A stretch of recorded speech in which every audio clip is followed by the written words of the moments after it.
उनकी तरफ देखेंगे तो इससे पहले कि पतरस की किताब को पढ़ें या उसका अध्ययन करें, हम लोग थोड़ा पतरस के बारे में जानने की कोशिश करते हैं, क्योंकि ये भी हम लोगों के लिए एक बैकग्राउंड होगा कि कैसे पतरस ने किन हालातों में परमेश्वर की जो सेवकाई है वो की थी, और आगे चलकर ये जो प्रयास उन्होंने किया है कि एक पत्री के द्वारा करंट की लोग जो है उनको एनकरेज करे, बाकी के लोगों को एनकरेज करें। तो पतरस को थोड़ा सा समझने की कोशिश करते हैं। तो पतरस जो है वो, जैसे कि हम लोग जानते हैं सब, यीशु मसीह के 12 चेलों में से एक थे, और उनका नाम जो है वो ग्रीक में पेट्रोस ऐसा उनका संबोधन किया जाता है। यीशु मसीह का एक प्रेरित है। यरूशलेम में जब प्रारंभिक कलीसिया की शुरुआत हुई तो उनमें से एक स्तंभ पतरस रह चुका है। एक बहुत ही बढ़िया काम उन्होंने किया हुआ है। तो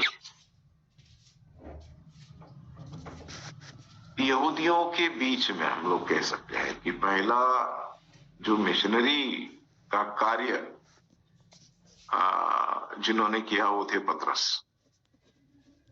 यहूदियों के लिए एक ईसाई मिशनरी और रोम में एक ईसाई जो है वो शहीद हुआ। उसे हम लोग जानते हैं पतरस को, कि उसका नाम, 3 नाम है उनके एक्चुअली, पतरस है, कैफा है। तो पतरस जो है, साइमन पीटर, ये अलग अलग नामों से उनका परिचय है। तो पतरस मतलब साइमन पीटर जो है वो यीशु के पहले शिष्यों में से एक है। सबसे पहले यीशु मसीह ने पतरस को बुलाया, उसके बाद बाकी सब लोगों को बुलाया गया। और हम लोग देखते हैं कि ये जो 12 चेले हैं टोटल मिला के, उनमें से एक पतरस जो है वो उनका प्रवक्ता बन गया। He was the mouthpiece। यीशु ने साइमन को पीटर मतलब एक पेट्रोस के नाम से संबोधित किया, जिसका अर्थ होता है चट्टान। तो सुसमाचार में उनके अनुसार, उसके अनुसार जीने की जो क्षमता है वो अक्सर संदेह उत्पन्न करती है।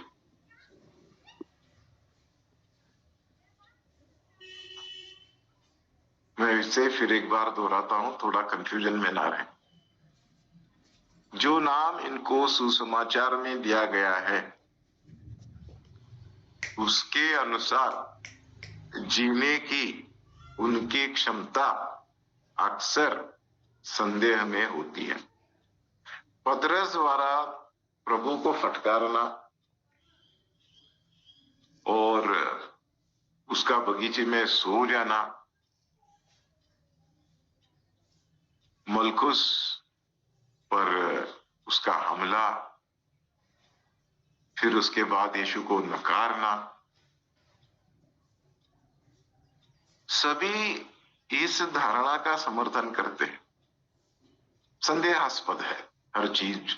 अगर हम लोग देखेंगे तो क्या ये सचमुच कमिटेड था? क्या ये सचमुच पूरी तरह से यीशु मसीह को अपने आप में समाया हुआ था? इस तरह के सवाल जो है उसके काम से सवाल खड़े करने में मजबूर करते हैं। तो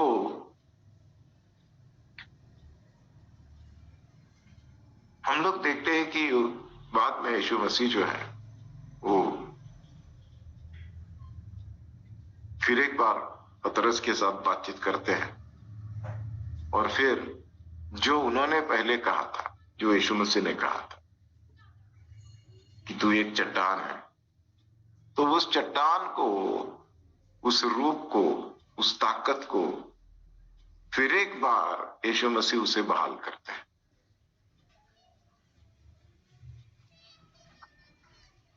प्रारंभिक जो कलीसिया है उसके प्रमुख के रूप में उनके प्रति जो उनका विश्वास है या चयन जो है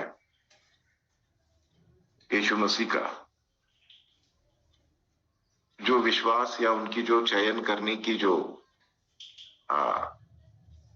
नीति उन्होंने अपनाई थी कि किसे मैं चुनूंगा, किसको मैं साथ लेकर चलूंगा, तो उसमें ये स्पष्ट दिखाई देता है। लूका ने प्रेरितों के काम की पुस्तक में इसे प्रदर्शित भी किया है, और हम लोग जानते हैं पतरस को सुसमाचार का एक साहसी उद्घोषक के रूप में उनको प्रस्तुत किया है। एक चमत्कारिक कार्यकर्ता था ये, ऐसा हम लोग कह सकते हैं, क्योंकि प्रारंभिक जो कलीसिया थी उसके खुद के कुछ चैलेंजेस रहे होंगे।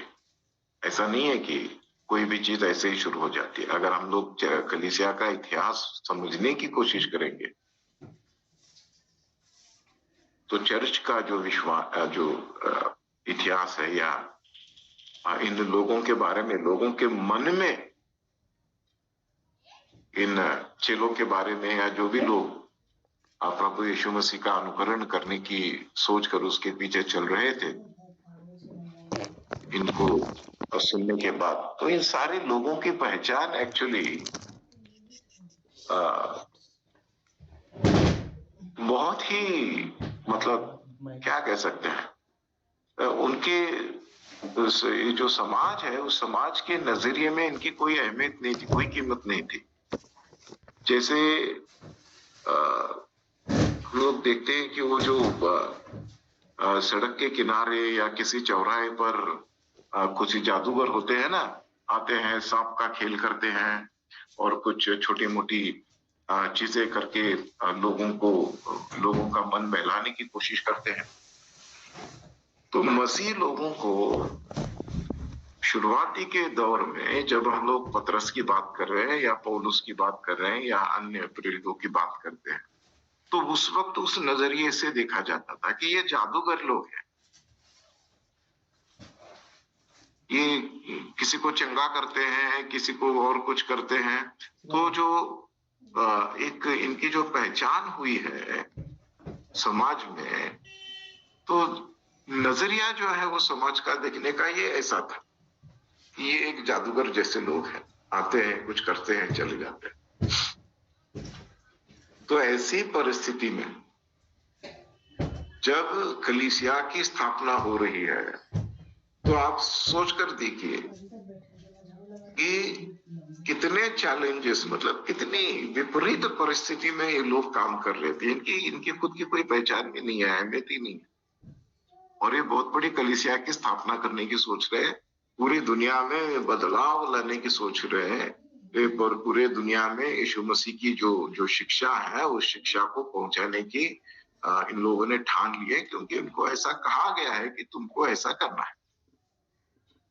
लेकिन समाज जो है इसको एक बहुत ही अलग नजरिए से देख रहा है। तो ऐसे परिस्थिति में प्रारंभिक चर्च का एक आधिकारिक व्यक्ति के रूप में पतरस जो है वो उभर कर आता है।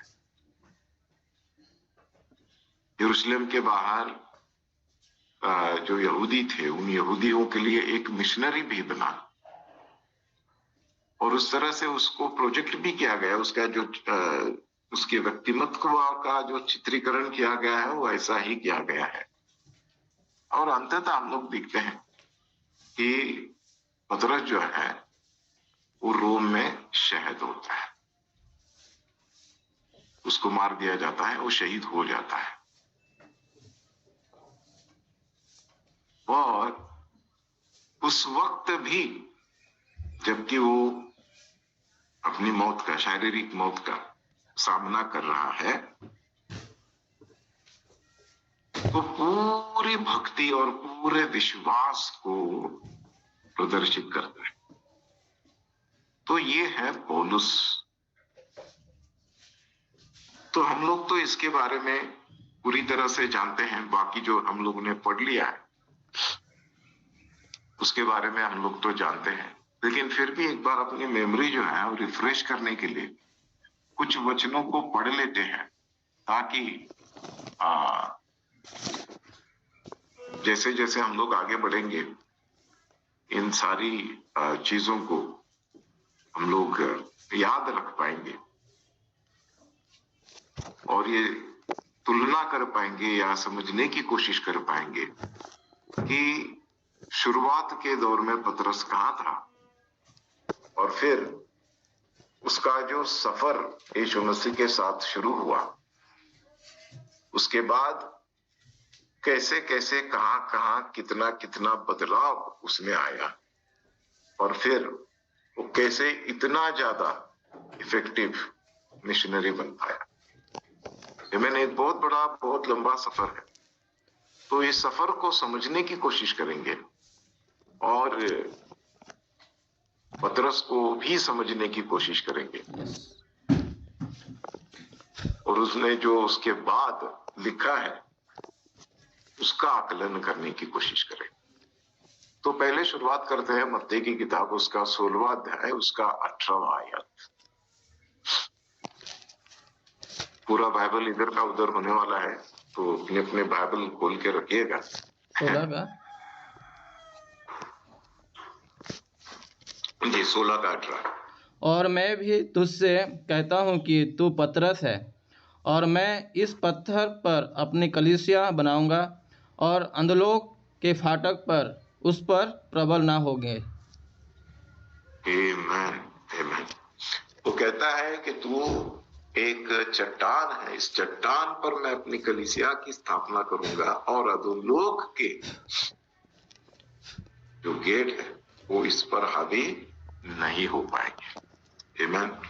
तो बहुत बड़ा भविष्यवाणी जो है वो खुद यीशु मसीह ने पतरस के बारे में किया होगा, लेकिन ये भविष्यवाणी सच होने में कितना समय लगा और ये भविष्यवाणी पूरी होते होते हुए पतरस कहां से कहां गया, ये भी देखना हम लोगों के लिए जरूरी है। तो थोड़ा सा आगे बढ़ते हैं, मरकुस की किताब खोलते हैं, उसका 3रा अध्याय, उसका 16वां वचन।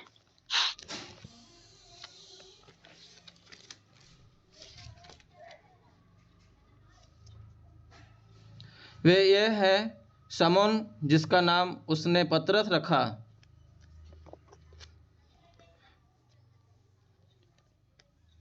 वे ये है शमौन जिसका नाम उसने पतरस रखा।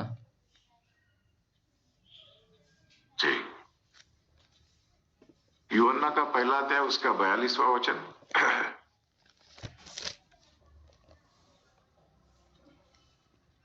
वह उसे यीशु के पास लाया। यीशु ने उस पर दृष्टि करके कहा, तो यूहन्ना का पुत्र शमौन है, तो कैफा अर्थात पतरस कहलाएगा। आमीन। तो ये इंट्रोडक्शन है पतरस की। पतरस को बहुत से नामों से जाना गया है और फिर यीशु मसीह उसे खुद एक नया नाम दे देता है। तो जिस तरह का जीवन ये जी रहा था उससे बहुत सारे सवाल जो है वो खड़े हो जाते हैं। पतरस का जो जीवन है, उसका जो चरित्र है, उस पर जब हम लोग नजर डालेंगे तो बहुत सारे सवाल जो है वो खड़े होते हैं। पतरस द्वारा प्रभु को फटकारना, जैसे मैंने कहा, मत्ती की किताब 16वां अध्याय 22 और 23 जरा पढ़ लेते हैं।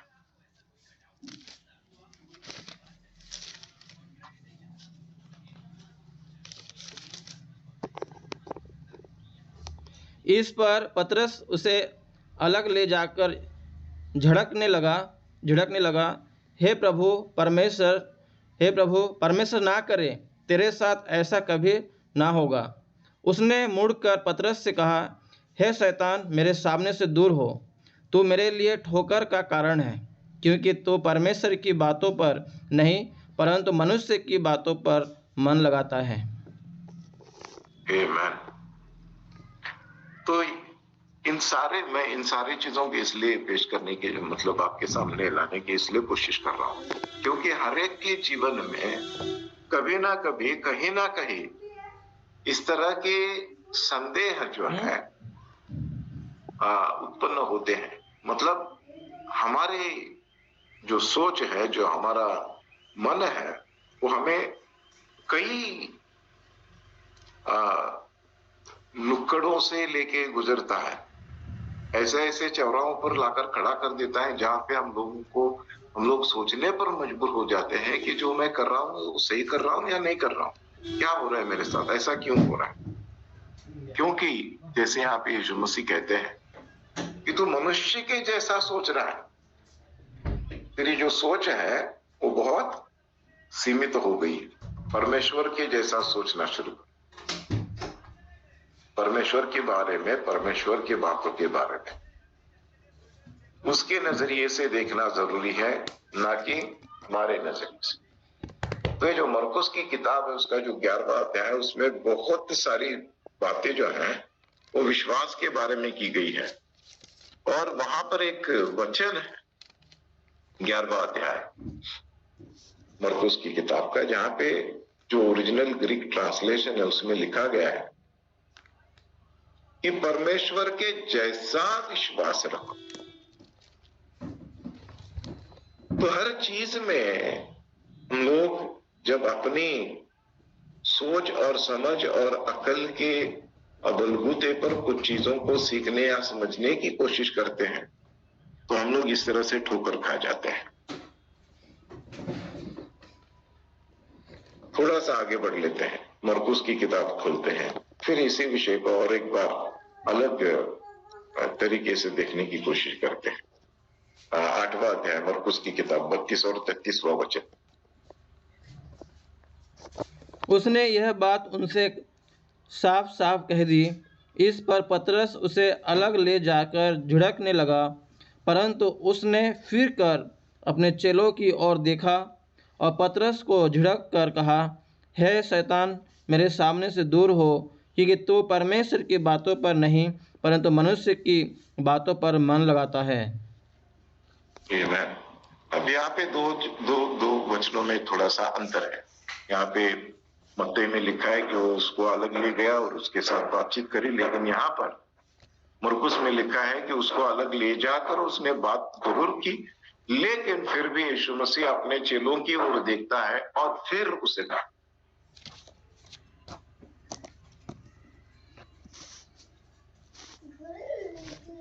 उसके बाद हम लोग देखते हैं कि वो मत्ती की किताब के 26वें अध्याय की 40वें आयत, जबकि उसे जागने के लिए कहा गया था, वो सो जाता है। जरा पढ़ के देखते हैं यहाँ पर 26 का 19। मत्ती 26 का 40। फिर उसने चेलों के पास आकर उन्हें सोते पाया और पतरस से कहा, क्या तुम मेरे साथ एक घड़ी भी ना जाग सके? जी, अब यहाँ पे थोड़ा सा पॉज लेते हैं, पतरस की पिछली जिंदगी में चले जाते हैं, पिछले जीवन में चले जाते हैं। जब यीशु मसीह ने पतरस को बुलाया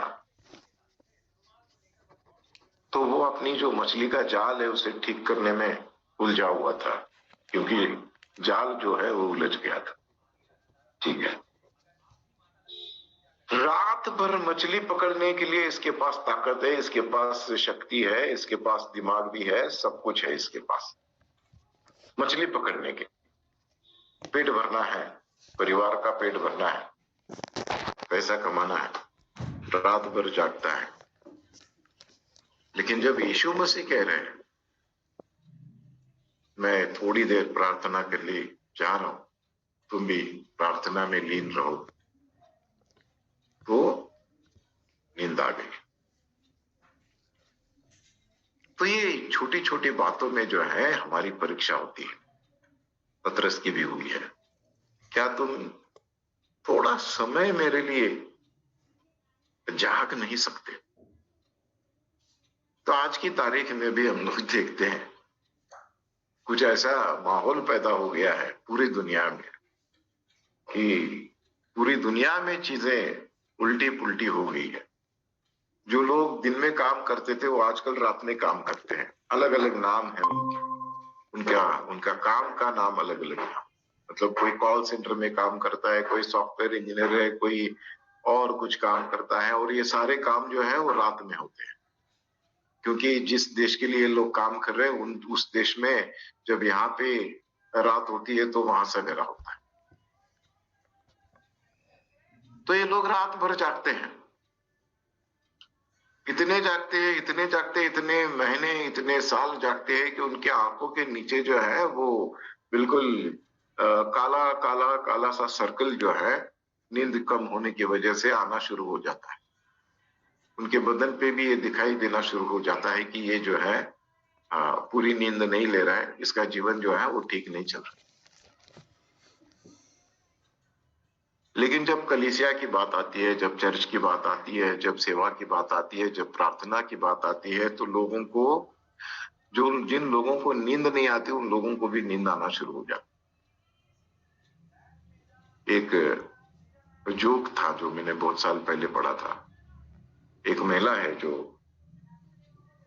किसी कलीसिया में काम करती है और उसका काम जो है वो ये है कि वो पूरी कलीसिया और कलीसिया के आसपास की सारी चीजें जो है उनको साफ सुथरा रखे।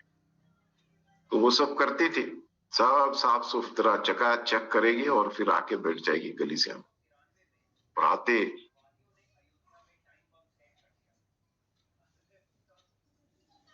पास्टर जो है वो को लगता था कि कितनी मेहनती है, सब साफ सुथरा रखती भी है और सही समय पे या थोड़ा बहुत आगे 19-20 हो जाता है लेकिन आकर बैठ जाती कलीसिया में। तो बहुत खुश होते हैं। तो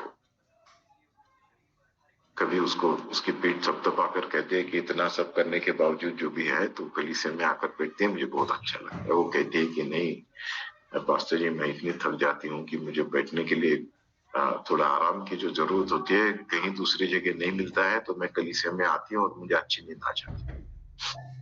तो कुछ लोग ऐसे भी हैं कलीसिया में जो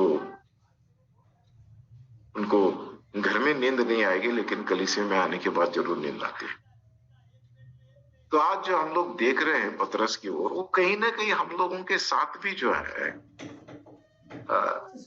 मतलब अटैच है, हमारे साथ भी कहीं ना कहीं जुड़ता है। कहीं ना कहीं हम लोगों ने ऐसे लोगों को शायद देखा है, क्योंकि हम में से बहुत सारे पास्टर है, तो कलीसिया में कुछ लोगों को ऊँघते हुए भी देखा होगा। उनको झपकी आ ही जाती है, कुछ लोग सो ही जाते हैं। तो ये सारी चीजें जो है परमेश्वर के राज्य में, खासकर कलीसिया में होती रहती है, और जब तक उसको झंझोड़ा नहीं जाएगा कलीसिया को, तब तक ये होती भी रहेगी। खुद यीशु मसीह के साथ रहने वाले लोग जब सो सकते हैं, तो अब जो पवित्र आत्मा के भरोसे चल रहे हैं उनका क्या होता होगा। थोड़ा सा आगे बढ़ते हैं, मरकुस की किताब खोलते हैं, उसका 14वां अध्याय और उसका 37वां वचन पढ़ लेते हैं।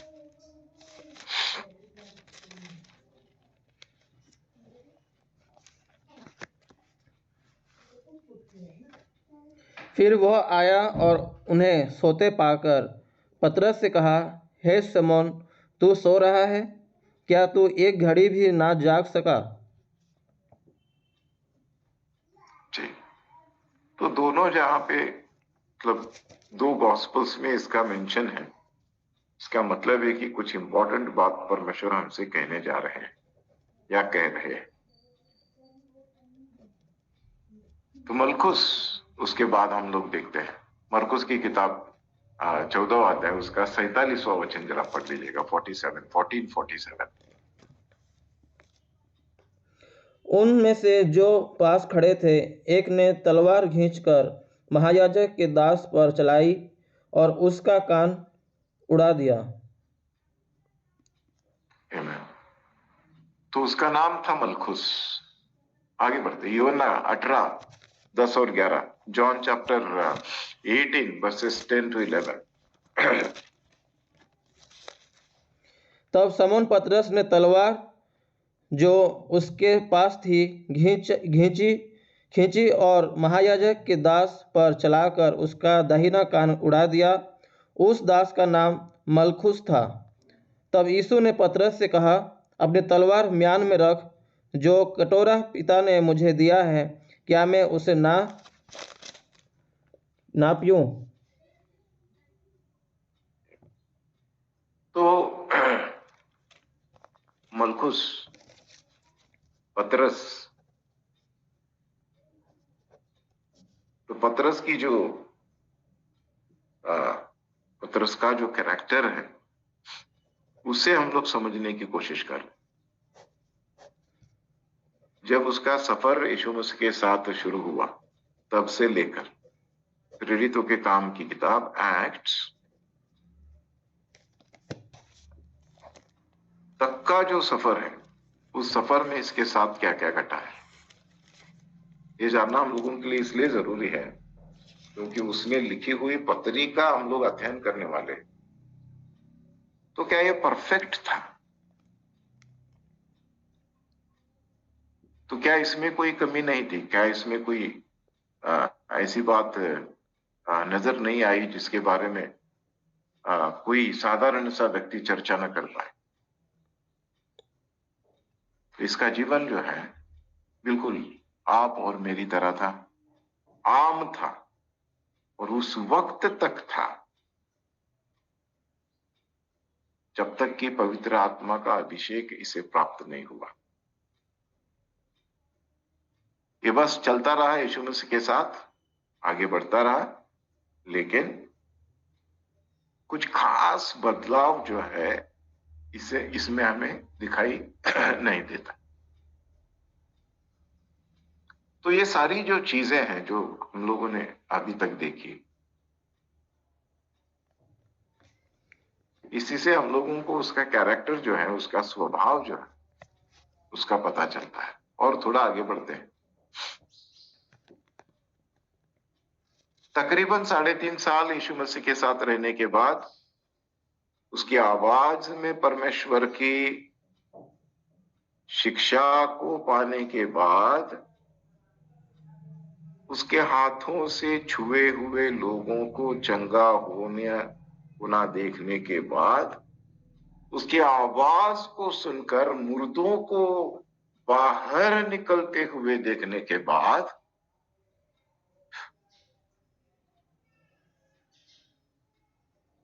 वो उसे नकारता है।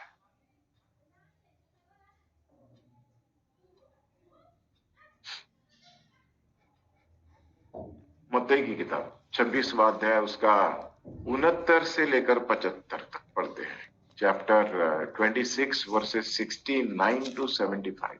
69 है क्या उसमें? हाँ है। Oh Lord, hallelujah। 69 to 75। 75। पतरस बाहर आंगन में बैठा हुआ था कि एक दासी उसके पास आई और कहा, तू भी यीशु गलील के साथ था। उसने सबके सामने यह कहते हुए इनकार किया, मैं नहीं जानता तू क्या कह रही है। जब वह बाहर डेवढ़ी में गया तो दूसरी दासी ने उससे देखकर उनसे जो वहाँ थे कहा, यह भी तो यीशु नासरी के साथ था। उसने शपथ खाकर फिर इनकार किया, मैं उस मनुष्य को नहीं जानता। थोड़ी देर बाद लोगों ने जो वहाँ खड़े थे पतरस के पास आकर उससे कहा, सचमुच तू भी उनमें से एक है, क्योंकि तेरी बोली तेरा भेद खोल देती है। तब वह धिक्कारने और शपथ खाने लगा, मैं उस मनुष्य को नहीं जानता, और तुरंत मुर्ग ने बांध दी। तब पतरस को यीशु की कही हुई बात स्मरण हो आई, मुर्ग के बांग देने के से पहले तू 3 बार मेरा इनकार करेगा। और वह बाहर जाकर फूट फूट कर रोया। Amen. Amen.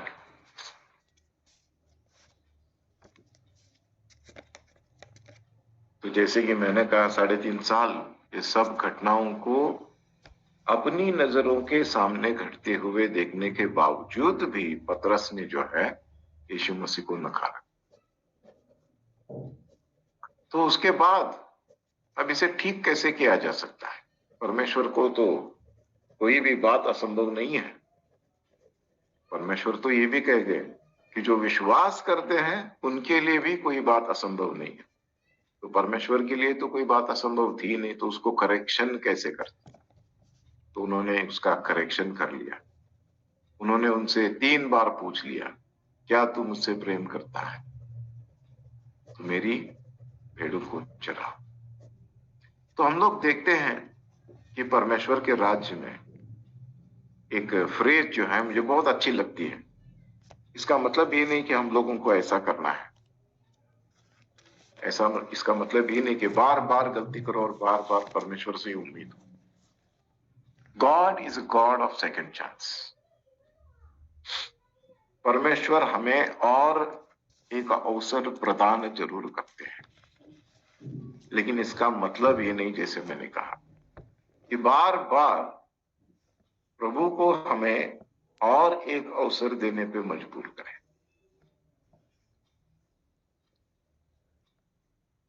जो हमें खामियां हैं खुद टटोल कर उस पे काम करना है और ये देखना है कि मैं कहीं कम ना पड़ जाऊं। मुझ में एक बहुत बड़ी खामी थी, क्योंकि संस्कार कुछ ऐसे थे घर में। तो हमसे कहा जाता था बचपन से कि लड़कियों से, महिलाओं से दूरी बना के रहो, उनको सम्मान दो।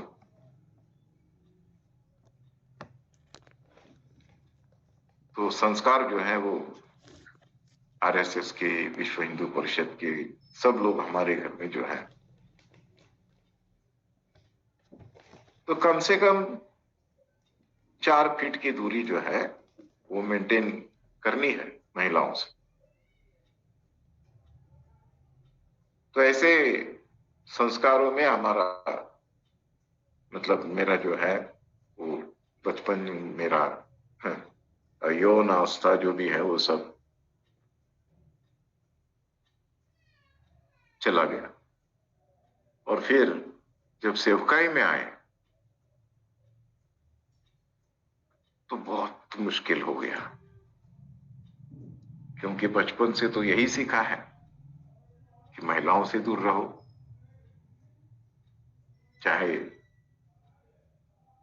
लड़की हो या महिला हो। तो उनके साथ बातचीत करना भी मुश्किल था, कर नहीं पा रहा था मैं। तो जिस कॉलेज में मैं पढ़ाता था वहां पे मैंने प्रिंसिपल साहब से दरख्वास्त की, कहा कि मुझे बहुत मुश्किल हो रही है कि मैं रिलेट नहीं कर पा रहा हूँ अपोजिट सेक्स से। मेरी शादी हुई है, मेरा बेटा भी है, वो सब ठीक है, लेकिन फिर भी कहीं ना कहीं मुझे ऐसा लगता है कि मैं पूरी तरह से ओपन नहीं हो पा रहा। तो आप मेरे लिए प्रार्थना भी कीजिए, और मुझे एक आपसे एक उम्मीद भी है कि जितनी भी हमारे स्कूल में, कॉलेज में महिलाएं हैं, उनके साथ थोड़ा खुलकर बातचीत करने के लिए मुझे मौका दीजिए, क्योंकि ये एक ऐसा जगह है जहां पे हम लोग ये कर सकते हैं, बाहर कर पाना मुश्किल। तो उसके लिए एक अरेंजमेंट हम लोगों ने कर दिया कि जिस किसी के साथ मैं बात करूंगा, उस लड़की के साथ या उस महिला के साथ कोई अन्य एक स्टूडेंट रहेगा जो मेल स्टूडेंट हो। तो मेरे ख्याल से तकरीबन एक पूरा का पूरा सीजन चला गया और फिर थोड़ा बहुत मुझे जो है वो फ्रीडम महसूस होने लगा कि मैं अब खुलकर बात कर सकता हूँ। तो इस बात को मैं आपको इसलिए बता रहा हूं क्योंकि हम लोगों में कुछ कमियां शायद हो सकती है, वो चाहे कौन सी भी हो, कुछ खामियां हो सकती है। तो उन खामियों पे काम करना जरूरी है। कुछ लोगों में अ, बहुत आगे आगे करने की, मतलब महिलाओं के साथ भी कुछ लोग बहुत आगे आगे करते हैं। वो एक खामी है, तो वो एक कमी नहीं है, but there is a problem and that needs to be dealt with. क्योंकि चाहे समाज कौन सा भी हो, चाहे मसीह समाज हो या चाहे सनातन हिंदू धर्म की बात हो, महिलाओं का आदर करना जरूरी है। महिलाओं के साथ एक दूरी बना के रखना बहुत जरूरी है। तो सेवकाई में तीन चीजों के साथ हम लोगों को बहुत बहुत, और एक बार रिपीट करता हूं, बहुत सावधानी से या सावधानी बरतनी चाहिए, जिसे हम लोग 3G कहते हैं। गोल्ड, गर्ल और ग्लोरी। तो सोना मतलब नॉट नेसेसरीली गोल्ड ऑर्नामेंट ही हो या सोना ही है, ऐसा नहीं है, बट पैसे से किसी भी तरह की रूप में वो हो, उसे थोड़ी सावधानता बरतनी है। दूसरी है गर्ल, महिला, महिलाओं से बहुत ही सावधानी से पेश आना है। थर्ड है ग्लोरी, जो परमेश्वर की है, वो हम कभी नहीं ले सकते। ग्लोरी बिलोंग्स टू गॉड, तो उस पर कभी भी हक नहीं जमाना है। सो ये 3 चीज जो है वो हमेशा अपनी सेवकाई में याद रखना जरूरी है। अपोजिट सेक्स से दूरी बना के रख। अपोजिट, पैसा अपोजिट, मिनिस्ट्री के बिल्कुल अपोजिट है, विपरीत है। उससे दूरी जितना चाहिए उतना होना चाहिए, उससे ज्यादा की उम्मीद नहीं करनी चाहिए, अपेक्षा नहीं करनी चाहिए। बिकॉज गॉड से, परमेश्वर का वचन पौलुस भी लिखता है, my God shall supply all your needs. तो सब जरूरतें तो पूरी हो जाएगी, but nowhere it is mentioned that God will deposit more into your savings account. बहुत सारा पैसा होगा, तुम एफडी कर पाओगे, तुम शेयर मार्केट में इन्वेस्ट कर पाओगे, तुम सोना खरीद पाओगे, तुम ये कर पाओगे, ऐसा कुछ नहीं। So we have to be very very very very very careful with these 3 चीज। तो आगे बढ़ते हैं।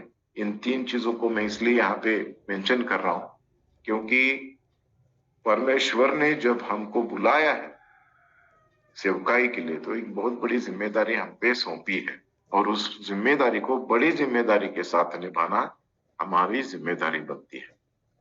आमीन। तो थोड़ा सा आगे बढ़ते हैं और इस पतरस को और थोड़ा सा समझने की कोशिश करते हैं। उसके बाद हम लोग देखते हैं कि लूका जो है उसके काम की बड़ी स्तुति करता है, प्रेरितों के काम की किताब। क्योंकि एक पतरस जो है वो इतना सब कुछ करने के बाद, इतने अलग अलग तरीके से यीशु मसीह को धुतकारने के बाद, नकारने के बाद, सब करने के बाद एक साहसी उद्घोषक के रूप में उभर कर आ। तो प्रेरितों के काम की किताब एक्ट्स चैप्टर 2 14वां अध्याय से लेकर 14वें वचन से लेकर 41वें वचन तक अगर हम लोग पढ़ेंगे तो पूरा का पूरा ब्यौरा हमको यहाँ पे मिल जाता है। whenever you get time, please read this portion. Acts chapter 2 starting from verse 14 to verse 41। तो और आगे तीसरा अध्याय उसका 12वां वचन से लेकर 26 तक, चैप्टर 3 वर्सेस 12 to 26 और चैप्टर 4 वर्स 8 to 21। ये पूरा का पूरा, मतलब हम लोग अगर दूसरा अध्याय शुरू कर देंगे 14वें वचन से लेकर, तो सीधे चौथे अध्याय के 21वें वचन तक पढ़ लेंगे, तो पूरा का पूरा काम हमको यहाँ पे इस पतरस का जो है उसका ब्यौरा मिल जाता है। इसलिए इस एक चमत्कार से भरा हुआ या चमत्कारिक कार्यकर्ता के रूप में इसको प्रस्तुत किया गया है। तो उसके बारे में भी हम लोग देख सकते हैं। प्रेरितों के काम की किताब 3रा अध्याय 1 से लेकर 11 तक, फिर 9वां अध्याय 32 से लेकर 35 तक, फिर 38 से लेकर 42 तक।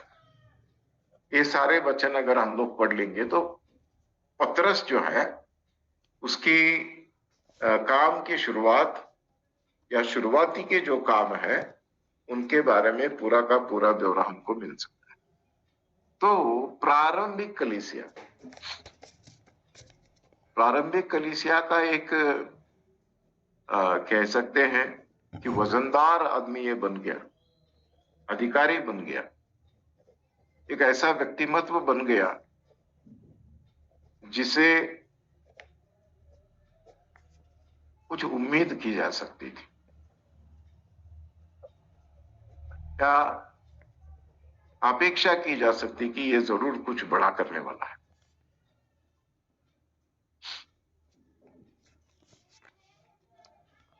अन्य जाति के लिए ये एक पहला मिशनरी बना। अभी एक बहुत इंपॉर्टेंट पैसेज है बाइबल में, पवित्र शास्त्र में, खासकर प्रेरितों के काम की किताब में, एक्ट्स में, जिसका बहुत गलत रीति से इंटरप्रिटेशन होता है, जिससे कि हम लोगों को सावधान होना चाहिए, हम लोगों को वो गलती नहीं करनी चाहिए जो अन्य लोग कर रहे हैं। तो पतरस जो है, हम लोग देखते हैं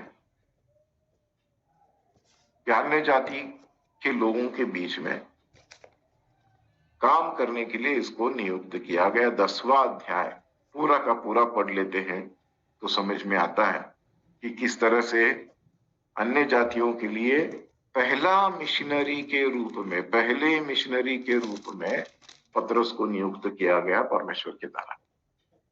फिर यरूशलेम के बाहर जितने भी यहूदी थे उनके लिए भी पतरस मिशनरी बना। इसे पढ़ लेते हैं। प्रेरितों की किताब 12वां अध्याय उसका 17वां वचन जरा पढ़ लीजिए।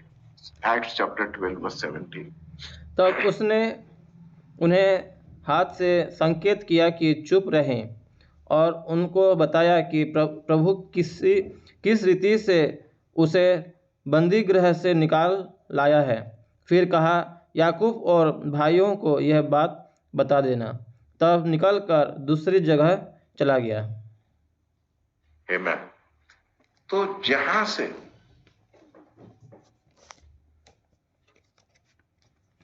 ये उम्मीद नहीं की जा सकती है कि कोई सुसमाचार का काम हो सकता है, वहां से ही परमेश्वर ने पतरस को इस्तेमाल करना शुरू कर दिया, एक बंदी गृह।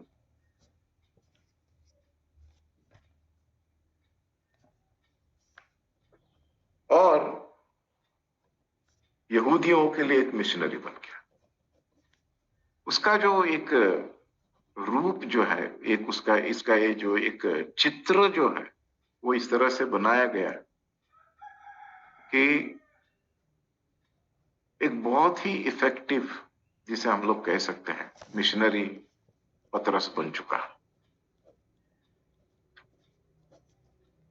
अब पौलुस और पतरस के बीच में क्या मनमुटाव हुआ, कैसे हुआ, उसके बारे में ज्यादा चर्चा करके या उस पर समय बिताने की ज्यादा जरूरत नहीं है। लेकिन पौलुस ने अपना काम सही ढंग से किया, पतरस ने अपना काम सही ढंग से किया। परमेश्वर जो है वो खुद इसके बारे में संतुष्ट होंगे। लेकिन जिस तरह का काम पतरस ने किया उसे जब हम लोग देखते हैं तो उसे कुछ सीख जरूर सकते हैं कि हम लोगों को कैसे अन्य जाति के लोगों के बीच में जाना चाहिए। ये सोचना या इस तरह की धारणा गलत होगी कि वो छोटे जात का है, वो ऐसा है, वो वैसा है, इस परिवार में मैं कैसे जाऊं। तो ये सब नैरेटिव्स जो मनुष्य ने बनाए हुए थे, उन सब को ध्वंस करने का काम परमेश्वर ने किया। और पतरस जैसे एक ऐसे व्यक्ति को जो पक्का यहूदी था, उसको अन्य जाति के लोगों तक जाने के लिए मार्ग बना के दिया। तो ये पतरस का जीवन है, पतरस का लाइफ है। और इसी पतरस ने हम लोग देखते हैं कि यीशु मसीह ने उनको शिष्यत्व के लिए बुलाया।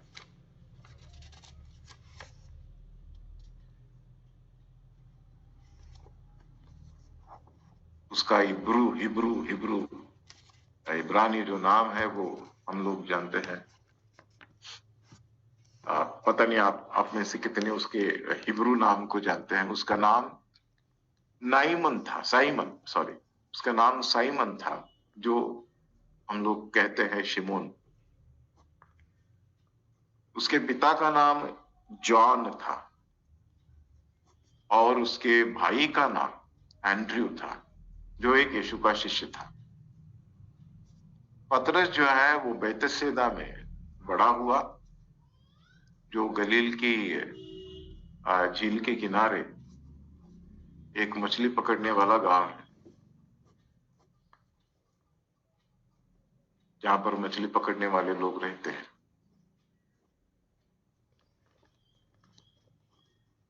और जेबेडी जो है, उनके भाइयों के बीच में हम लोग देखते हैं कि जेम्स और जॉन यीशु के शिष्य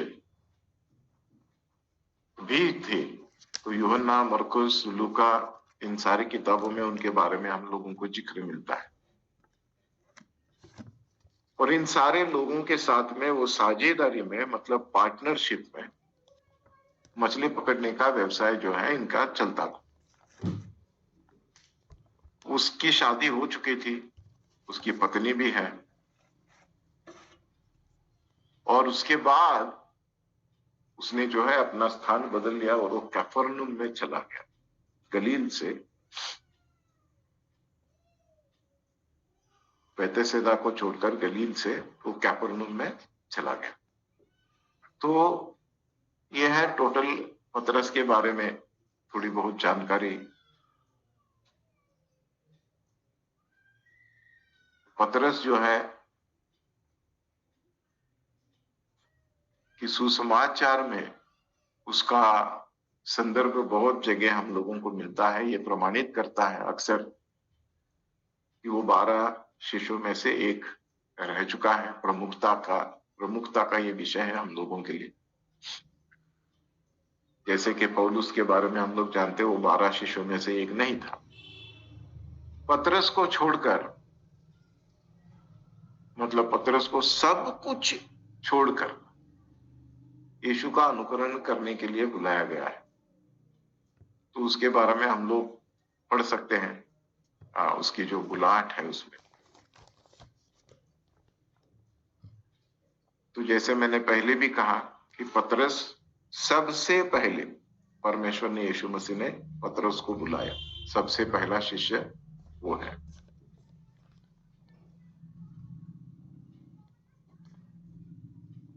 तो हर जगह हम लोगों को पतरस नजर आता है।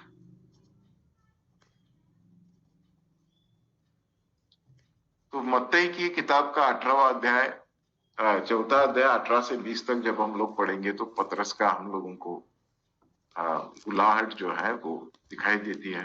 फिर यीशु मसीह जब पतरस के साथ जाता है उसके घर, तो वहां उसकी सास जो है वो बीमार है, उसको ठीक करता है, चंगा करता है।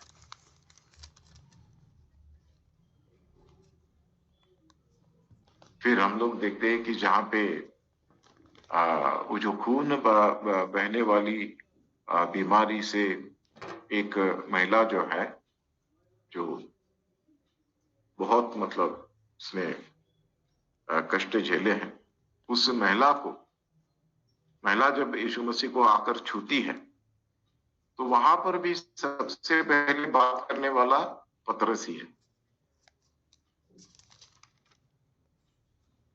याकूब और यूहन्ना के साथ पतरस, जो यारियुस की बेटी है, उसे जीवित करते हुए हम लोग देख सकते हैं। यही पतरस है जो पानी पर भी चलता है।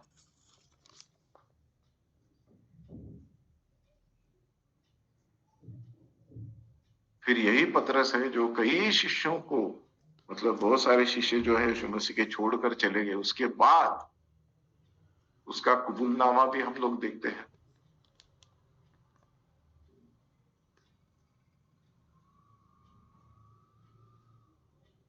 फिर पतरस ही है जो सवाल कभी कभी खड़ा करता है। वो कहता है कि मुझे ये समझ में नहीं आया, मुझे वो समझ में नहीं आया, थोड़ा समझाने की कोशिश करो। तो दृष्टांत जो है कभी कभी उसके जो समझ में नहीं आए, तो सबसे पहले आवाज उसी ने उठाई कि ये समझ में नहीं आया, थोड़ा और ढंग से समझाओ।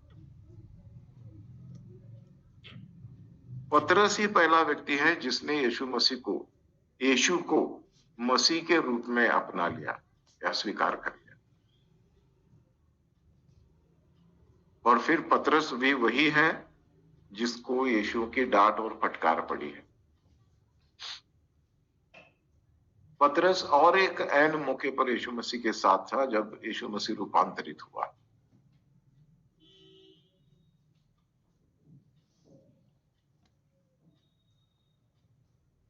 और जब मंदिर के बारे में पूछताछ करने का समय आया, तो हम लोग देखते हैं कि यीशु ने पतरस को उसमें शामिल किया।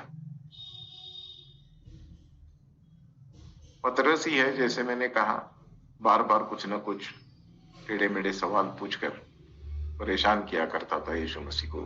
तो उसमें से एक सवाल उसका ये भी था कि सीमा करने की सीमा बताओ, क्षमा करने की सीमा बताओ। कितनी बार किसी को क्षमा करना चाहिए? और फिर हम लोग देखते हैं कि यही जो है एक प्रवक्ता बन गया शिष्यों के लिए। बाकी सारे के सारे जो जितने भी यीशु मसीह के शिष्य रह चुके हैं, उन सारे लोगों का प्रवक्ता ये खुद बन गया। और पहले दिन से यीशु मसीह का अनुकरण करने के लिए, अनुसरण करने के लिए उसने सब कुछ छोड़ दिया, त्याग दिया।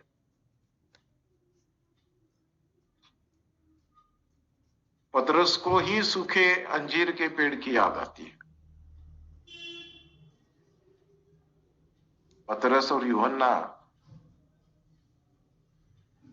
इन दोनों को जो फसह का भोजन है उसको तैयार करने के लिए भेजा जाता है। हर जगह पतरस नजर आता है।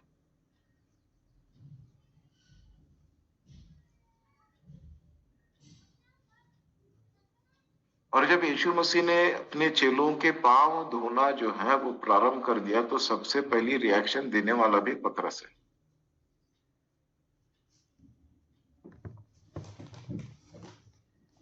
यीशु ने पतरस के बारे में भविष्यवाणी की। पतरस जो है वो जेतसमानी बगीचे में सोने वाला इकलौता व्यक्ति है। यीशु की गिरफ्तारी के वक्त उस याजक के सेवक पर हमला करने वाला भी पतरस है। यीशु को अस्वीकार करने वाला भी पतरस है।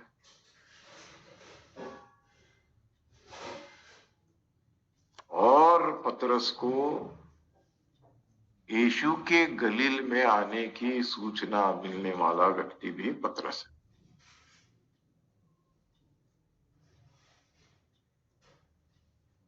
जब इसे पता चलता है कि आज अब यीशु का पुनरुत्थान हुआ है, तो सबसे पहले दौड़कर जाने वाला भी पतरस है उस कब्र को देखने के लिए।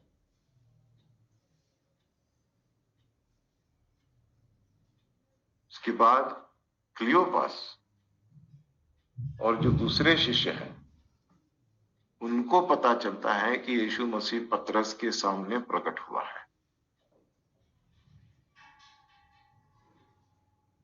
फिर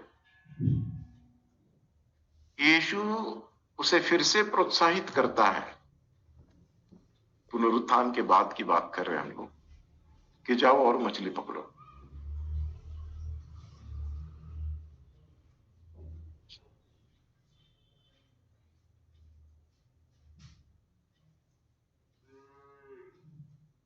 और उसके बाद हम लोग देखते हैं कि यीशु द्वारा फिर से पतरस को उसकी सेवकाई जो है वो बहाल की जाती है। तो इतना सब कुछ पतरस के बारे में है, और जितना ज्यादा हम लोग जानने की कोशिश कर सकते हैं, क्योंकि उसने जो लिखा है वो मुझे बहुत भाता है। इसलिए भाता है क्योंकि एक आम आदमी जो बिल्कुल मेरे जैसा, आप जैसा था, वो कितना बदल गया और कैसे बदल गया, और ये बदलाव आया कैसे, और फिर क्या ये बदलाव आने के बाद उस बदलाव के साथ पतरस चलता गया।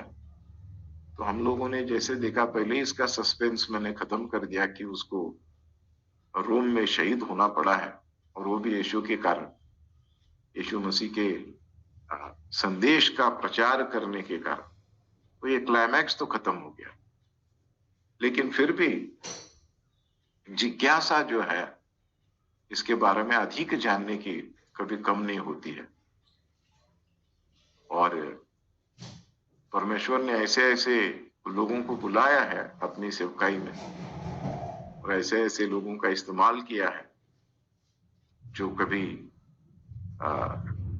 हम लोगों की नजरिए से अगर हम लोग देखेंगे, समझने की कोशिश करेंगे, तो शायद उसके काबिल नहीं थे।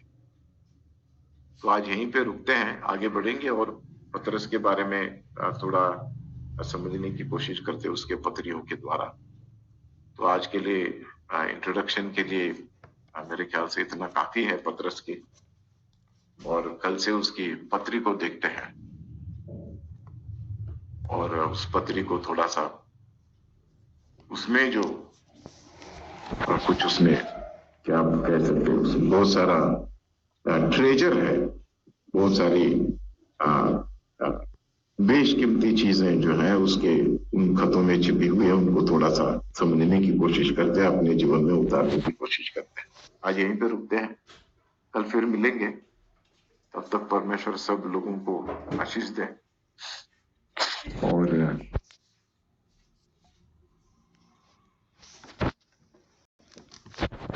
महाराष्ट्र के लिए प्रार्थना जरूर कीजिएगा।